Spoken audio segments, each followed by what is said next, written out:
Assalamualaikum warahmatullahi wabarakatuh. Perkenalkan, nama saya Tasya Fareta di kelas 12 IPA 6. Saya akan mempresentasikan mengenai analisis tentang pelanggaran hak.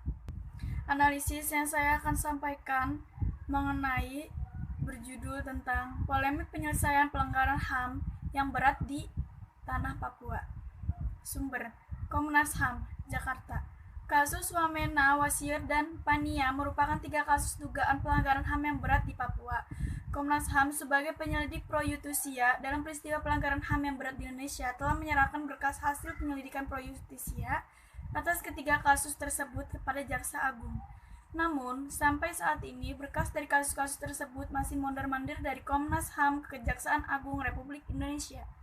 Mandeknya penyelesaian dugaan kasus-kasus pelanggaran HAM yang berat tersebut melemahkan kepercayaan masyarakat Papua akan penegakan HAM di Indonesia, ujar anggota Dewan Perwakilan Rakyat Papua Johan N. R. Gobai mengawali paparannya. Komnas HAM akan terus berupaya dalam penyelesaian kasus pelanggaran HAM yang berat di Papua, walaupun adanya dugaan politisasi. Bila penyelesaian HAM yang berat tersebut tidak dapat diselesaikan secara nasional, kasus ini dapat diangkat di meja internasional, kata M. Hoirul Anam selaku Komisioner Pemantauan dan Penyelidikan dalam diskusi virtual yang dilaksanakan bersama Lembaga Studi dan Advokasi Masyarakat Kamis.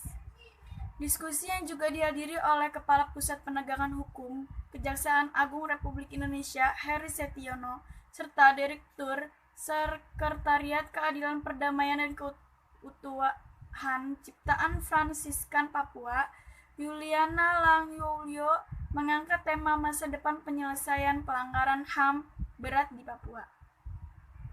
Menanggapi berkas yang dikembalikan kepada Komnas HAM, Setiono menyampaikan, pengembalian berkas kasus-kasus tersebut dilakukan karena berkas penyelidikan yang diberikan Komnas HAM belum memenuhi seluruh unsur sebagai kasus pelanggaran HAM yang berat. Unsur yang dimaksud mengacu pada Undang-Undang Nomor 26 Tahun 2000 tentang Pengadilan Hak Asasi Manusia.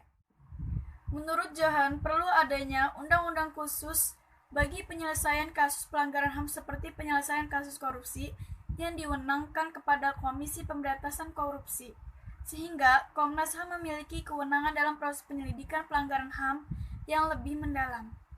Dalam melakukan proses penyelidikan pro justisianya, Komnas HAM jelas bertindak atas dasar Kitab Undang-Undang Hukum Pidana dan Undang-Undang Nomor 26 Tahun 2000 tentang Pengadilan Hak Asasi Manusia.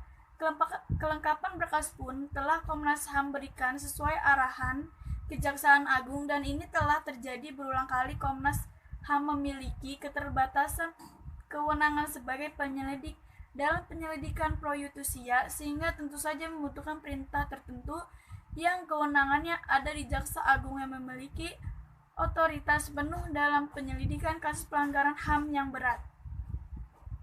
Koordinasi dari kedua lembaga inilah yang dibutuhkan untuk mempercepat proses penyelesaian kasus pelanggaran HAM yang berat di Papua, jelas Anam.